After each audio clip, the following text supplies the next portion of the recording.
Les amis, c'est l'heure du bilan. Ça fait maintenant 3 ans que j'entreprends, 2 ans que je fais ça à temps plein. Pendant ces 2-3 ans, j'ai vécu un maximum de trucs et je me suis dit pourquoi ne pas partager ça de manière naturelle, de manière raw, comme on fait d'habitude. Donc, ce qu'on va faire aujourd'hui, c'est que je vais vous parler de ces 3 ans d'expérience dans l'entrepreneuriat, vous expliquer comment j'ai commencé, où est-ce que j'étais quand j'ai commencé, ce que ça m'a amené, mes échecs, ce que j'ai essayé, tout ça. Et surtout, je vais vous partager mes plus gros apprentissages dans l'entrepreneuriat. Donc, c'est des choses qui ont une grosse valeur à mes yeux, tout simplement parce que moi, j'ai appris ces leçons durement, parce que c'est des concepts que j'ai développés dans ma tête pendant très longtemps et que j'ai mis du temps à comprendre. Donc, j'aimerais que vous les traitiez avec autant de respect que moi, ça m'a apporté. Je ne sais pas si cette phrase fait trop sens, mais peu importe. Ok. Donc là, comme vous le voyez, on est dans un cadre magnifique. C'est le moment parfait pour moi pour vous parler un petit peu de tout ça, pour vous révéler un petit peu tout et faire le bilan. Donc, let's go. Vu qu'il n'y a pas de montage, il n'y a pas d'intro. Donc, c'est let's go, on part direct. Euh, pour que vous compreniez, il y a 3 ans, où est-ce que j'étais marré. Tout simplement, j'étais employé, salarié, en boutique. J'étais vendeur caissier. Je gagnais entre 900 et 1000 euros par mois sur un contrat à 24 heures. J'ai arrêté les études assez tôt, tout simplement parce que c'était pas fait pour moi. Je m'y plaisais pas, donc j'ai fait que 2 ans d'études. J'ai arrêté les études à 20 ans. J'ai commencé à travailler directement. Et 3 ans plus tard, je me suis lancé dans l'entrepreneuriat. Et quand je me suis lancé dans l'entrepreneuriat, il y a trop de trucs que j'ai compris. Mais la première, c'est qu'est-ce que c'est difficile. Franchement, par rapport à tous les échecs que j'ai eus, c'est vraiment. Il y a tellement de choses qui ne fonctionnent pas quand vous allez vous lancer. Ou si vous êtes déjà lancé, vous le savez. La plupart des trucs ne fonctionnent pas. 99% du temps, même si c'est logique, même si ça paraîtrait logique que ça fonctionne, ça ne fonctionne pas. Donc, c'est que des échecs. Et c'est pas une blague quand on vous dit ouais, c'est que des échecs, c'est que des échecs. Genre, c'est vraiment le cas, tout simplement parce qu'il y a tellement peu de choses qui fonctionnent que tu es obligé de passer par ce qui fonctionne pas. Moi, j'ai essayé tellement de choses. Franchement, j'ai essayé de faire une appli mobile. Je ne l'ai jamais sortie. J'ai été cofondateur en startup. La startup, elle n'a pas marché. J'ai lancé un business d'achat-revente. Il y a eu des hauts et des bas, mais globalement, c'était bof bof, quoi. Ça n'a pas trop fonctionné. J'ai testé le freelancing, ça n'a pas marché pour moi. Et c'est vraiment que il y a un an maintenant, quand j'ai lancé mon agence, de design, il y a vraiment que là que j'ai commencé à réellement faire de l'argent. Avant ça, c'était des 40, 50, 60 heures par semaine. Il faut savoir que du coup, la première année, j'étais encore salarié, mais après, j'ai quitté. J'ai fait 2 ans chez Pôle Emploi. Quand j'étais chez Pôle Emploi, j'étais du coup à temps plein sur mes business et je faisais du 40, 50 heures par semaine pour rien du tout. C'est-à-dire que j'ai vraiment rien gagné et c'est le genre de sacrifice en fait qu'il faut faire et on est obligé de passer par là. J'ai pas envie aujourd'hui de vous bassiner avec des trucs clichés que vous avez déjà entendus ailleurs. Donc je vais essayer de me concentrer sur de la valeur un petit peu plus brute, sur des trucs un petit peu plus wow que vous pourriez ne pas savoir ou je trouve qu'ils ne sont pas assez dits aujourd'hui sur ces sujets-là. La première chose que j'aimerais dire du coup, c'est en fait, je suis arrivé dans le business avec des croyances, avec des choses que je pensais être vraies tout simplement sur les affaires, sur la vie, sur l'être humain. Et il faut savoir qu'en 3 ans, l'intégralité de ces croyances, l'intégralité de ces certitudes ont été bousculées. Pour la faire simple et un petit peu grossier, tout ce que je pensais être vrai s'est avéré faux. Et tout ce que je pensais être faux s'avère aujourd'hui vrai. Bien qu'illogique, bien que tout ça. Et l'entrepreneuriat, ça m'a appris à comprendre l'être humain. Ça m'a appris à faire des parallèles entre plusieurs disciplines. Typiquement les sports de combat, typiquement le sport de haut niveau, plein de choses où j'ai un petit peu comme recollé les morceaux du puzzle et je me suis dit, mais en fait c'est la même chose que ça, qui est la même chose que ça, qui est la même chose que ça. Et ma conclusion, c'est que en fait c'est un petit peu un reflet de la vie. l'entrepreneuriat, ça reflète la vraie vie. Et le truc, j'ai pas envie de rentrer dans cette dualité entrepreneur, pas entrepreneur, salarié, pas salarié. En vrai, c'est pas mon combat, je vous mens pas. Je pense qu'il y a des gens qui sont bien mieux salariés que beaucoup d'entrepreneurs qui gagnent beaucoup d'argent. Pour moi, c'est une question de drive, c'est une question de passion. Donc, c'est même pas pour dire l'un est au-dessus de l'autre. En fait, quand tu es salarié et que tu es ancré dans la société, il y a plein de choses que tu vois pas. C'est comme si tu avais un filtre, c'est comme si tu avais une espèce de dôme autour de toi, un matelas, où t'es pas vraiment au contact des réalités du monde. T'es pas au contact de la vraie vie en fait. Selon moi, hein, c'est comme si vraiment il y avait un filtre. Tu n'as pas la conscience de comment l'argent est créé. Tu penses que l'argent est créé beaucoup plus facilement qu'il ne l'est réellement. Tout simplement parce que c'est pas corrélé à tes efforts et c'est une réaction totalement normale. Moi aussi j'étais comme ça avant de me lancer dans l'entrepreneuriat. Tu te rends compte enfin, tu es beaucoup moins au fait des réalités économiques, tu es beaucoup plus, pas que économique, mais même dans la vie de tous les jours, tu es toujours chouchouté en fait.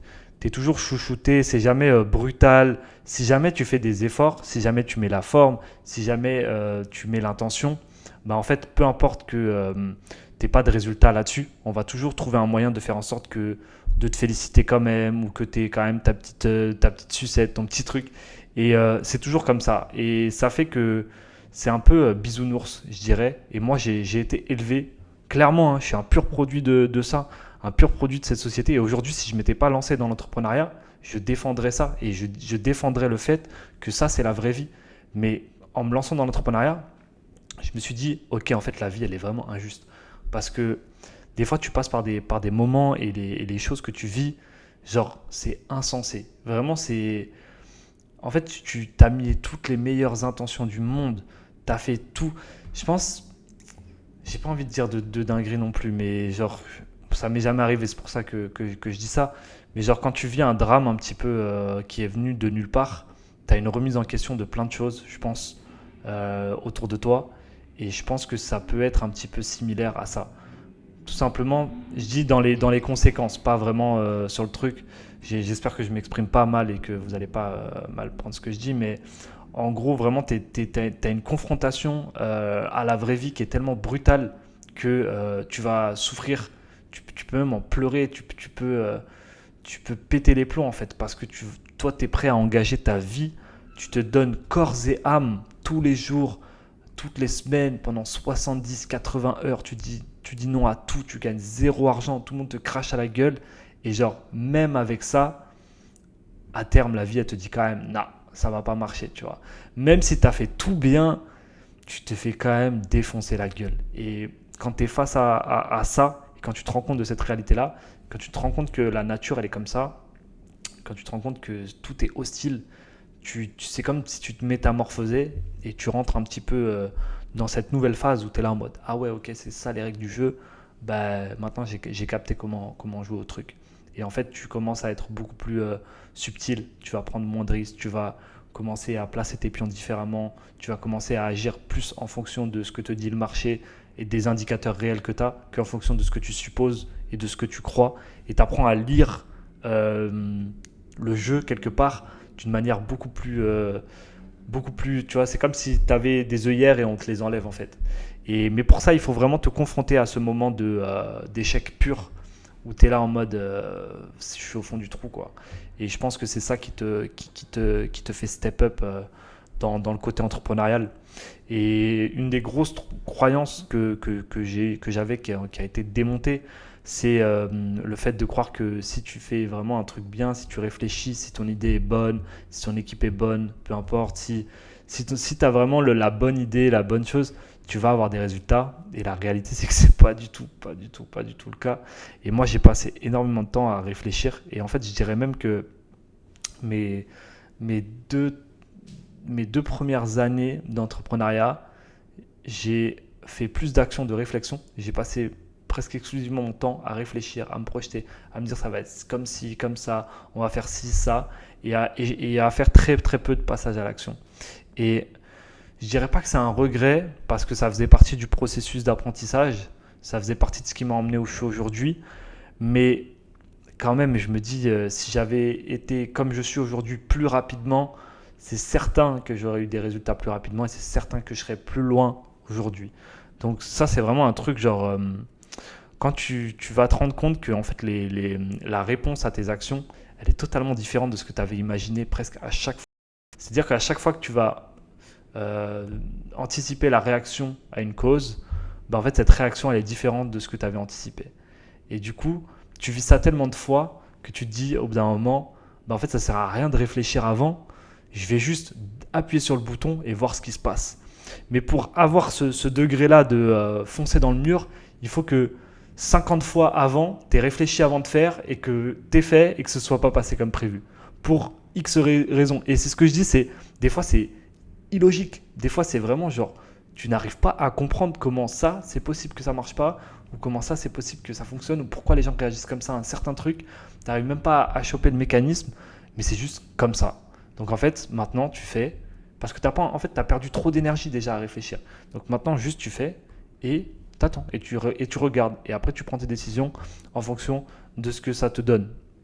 Du coup, j'ai, on va dire, établi comme un petit schéma, équation, j'en sais rien comment ça s'appelle, mais un petit modèle de pensée, on va dire un petit modèle conceptuel de ce qui, selon moi, génère des résultats dans l'entrepreneuriat. Donc là, c'est la partie où il faut être attentif.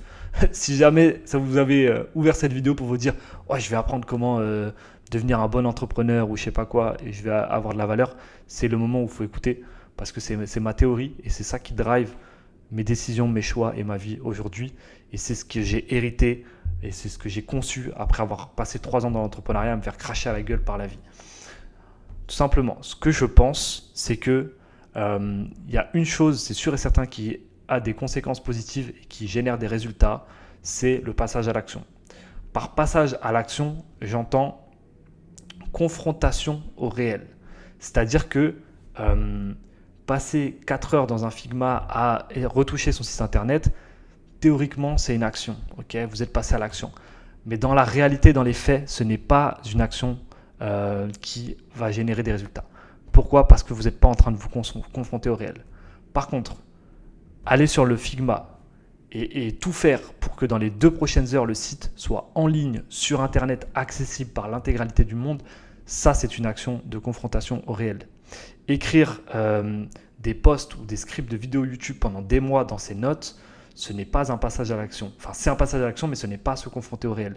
Publier une vidéo YouTube de manière comme ça, raw, comme je l'ai fait moi pour la première fois ici, j'ai publié un truc, je m'en foutais, j'avais pas de micro, pas de cam, pas de miniature, rien, j'ai juste balancé et créé le YouTube, c'est les conséquences de ça. Okay, et aujourd'hui, c'est ce qui m'amène à faire une vidéo de qualité décente, dans un cadre décent, avec un bon micro, etc. Pourquoi? Parce que je suis passé par cette étape de juste publier la première vidéo au lieu de me casser la tête 6 mois avant de passer à l'action. Donc, je dirais le premier truc, c'est confrontez-vous au réel le plus possible. À chaque fois, posez-vous la question, est-ce que je suis en train de me confronter à la réalité? Et en fait, le problème, vous ne voulez pas vous confronter à la réalité parce que vous avez peur de ce que la réalité va vous dire. Vous ne voulez pas parler de votre offre, non pas parce que elle n'est pas finie ou j'ai pas envie qu'on me la vole, juste parce que vous avez peur de le dire à un mec, à un prospect qui vous dit c'est de la merde, ça ne m'intéresse pas. Donc, confrontation, c'est quoi? C'est envoyer des messages, publier des trucs, appeler des gens, faire des trucs où tu as un feedback instantané de ton marché, un feedback de la réalité. Donc confrontez-vous au réel un maximum et posez-vous cette question. Est-ce que je suis en train de me confronter au réel? La deuxième chose qui va de pair avec ça, c'est faire des actions inconfortables. Donc ça, c'est le combo ultime. En fait, c'est se confronter au réel en faisant des actions inconfortables.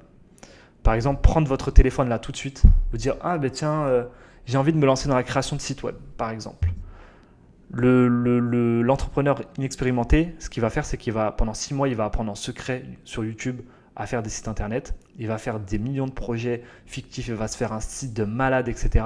Mais il en aura parlé à personne, personne ne l'aura vu, il ne sait même pas comment vendre, etc. Alors que un entrepreneur aguerri, la première chose qu'il va faire, c'est prendre son tel et essayer d'avoir des rendez-vous.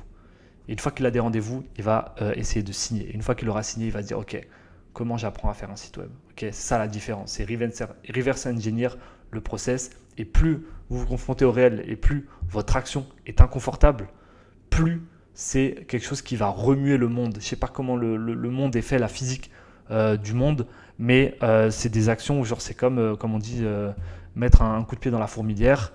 Ben, en fait, c'est des actions qui vont agiter, je vais dire n'importe quoi, hein, je ne suis pas scientifique, mais qui vont agiter les atomes entre guillemets autour de vous. Ça va agiter ce qui se passe dans le monde et c'est ça qui va vous permettre d'avoir ensuite des réactions en chaîne et l'effet papillon en fait, et d'avoir le retour de ce que vous avez semé.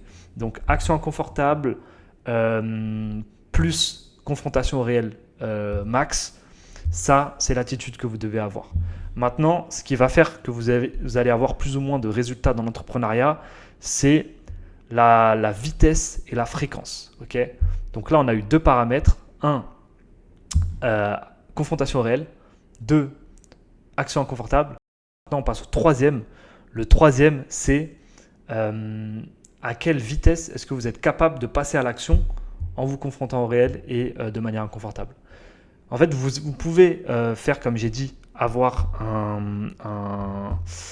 envie de vendre des sites web et il s'écoule 2 semaines entre le moment où vous avez l'idée et le moment où vous décrochez réellement votre téléphone. Donc vous remplissez les critères des deux premières cases, mais il s'est écoulé 2 semaines. Donc en fait, maintenant, si vous arrivez à réduire au maximum ce temps-là, vous allez avoir des conséquences positives. Donc si vous arrivez à le faire instantanément ou dans les 2 heures qui suivent, vous êtes à un niveau d'intensité qui est proche de celle d'un entrepreneur aguerri, d'un entrepreneur chevronné. Moi, au bout de 3 ans d'expérience dans l'entrepreneuriat, je commence à arriver à avoir ces réflexes-là. Et tous les gros entrepreneurs font ça. Donc, c'est la vitesse, speed, vitesse d'exécution. Et le dernier paramètre, c'est la fréquence. Okay, si vous êtes capable de faire cette action-là, ou ce type d'action-là, plusieurs fois par jour. Donc, je m'explique. Vous êtes, en gros, si je reformule tout ce que j'ai dit, toutes mes idées là, tout ce que je déblatère depuis 10 minutes, c'est vous êtes capable de faire des actions qui vous confrontent au réel, des actions qui sont inconfortables, vous êtes capable de les faire ultra rapidement, avec un délai ultra réduit entre le moment où vous la pensez et l'exécution, et vous arrivez à en faire beaucoup à la suite dans une petite période de temps. Donc dans une journée, ça peut demander beaucoup d'efforts. Si vous avez décroché le téléphone une fois, vous avez fait l'action rapidement, elle était inconfortable, etc. Mais vous n'avez fait qu'une seule action comme ça dans la journée. L'idée, le but, c'est d'en faire beaucoup, beaucoup. Et quand vous arrivez à avoir ces 4 paramètres-là, en fait, vous êtes un entrepreneur inarrêtable. Et vous êtes dans l'intensité qui est demandée pour performer au plus haut niveau dans l'entrepreneuriat. Et ces paramètres-là, je pense qu'ils peuvent être déclinables sur tout. Donc ça, c'est ma conclusion. 3 ans d'entrepreneuriat. Ce que je viens de vous expliquer pendant ces 10 dernières minutes, c'est ma conclusion ultime. C'est ma recette. Pour moi, je pense, c'est la recette du succès. Donc, dites-moi ce que vous en pensez. Je sais que je sais pas si je me suis bien exprimé. J'ai pas les effets, les trucs là pour vous dire. Donc, il faut juste être attentif. Genre, écoutez-moi. Mais c'est vraiment un truc que je pense profondément. Si vous pensez que c'est de la merde, je suis curieux de connaître un peu vos résultats dans la vie, tout simplement, parce que moi, c'est clairement ce qui m'a emmené où je suis, et je suis pas au top, mais c'est plutôt tranquille. Mais je suis curieux d'avoir vos avis là-dessus. Est-ce que vous avez déjà entendu ça? C'est inspiré de d'autres trucs. Mais ouais, je suis curieux d'avoir vos avis là-dessus. Si jamais ça vous intéresse de savoir ce que moi je fais, donc ce qu'on fait avec mon agence de design, c'est très simple. Je pense que je vais mettre un lien dans la bio où vous pouvez aller sur www.larampe.io. Vous allez voir un petit peu ce qu'on fait si ça vous intéresse. Branding, landing page, site web marketing, product design. Vous allez voir tout ça. Et si jamais vous vous lancez dans les business créatifs, vous lancez une agence, vous êtes freelance, solopreneur ou quoi, et que vous trouvez que vous n'arrivez pas à décoller, que vous n'arrivez pas à avoir des résultats, à générer des prospects, des clients, dans ce cas-là, j'ai mis un lien aussi en description. Je peux vous coacher. On a un programme pour vous accompagner là-dessus. Franchement, si ça vous intéresse, n'hésitez pas. Passez à l'action du coup et réservez un appel immédiatement avec moi. Et voilà, on verra si on peut vous aider. En tout cas, merci à vous. J'espère que vous avez pris conscience de ce que je vous ai partagé là. C'est très, très important pour moi. Donc, dites-moi ce que vous en pensez en commentaire. Laissez un like, abonnez-vous et je vous dis à très bientôt pour une autre vidéo.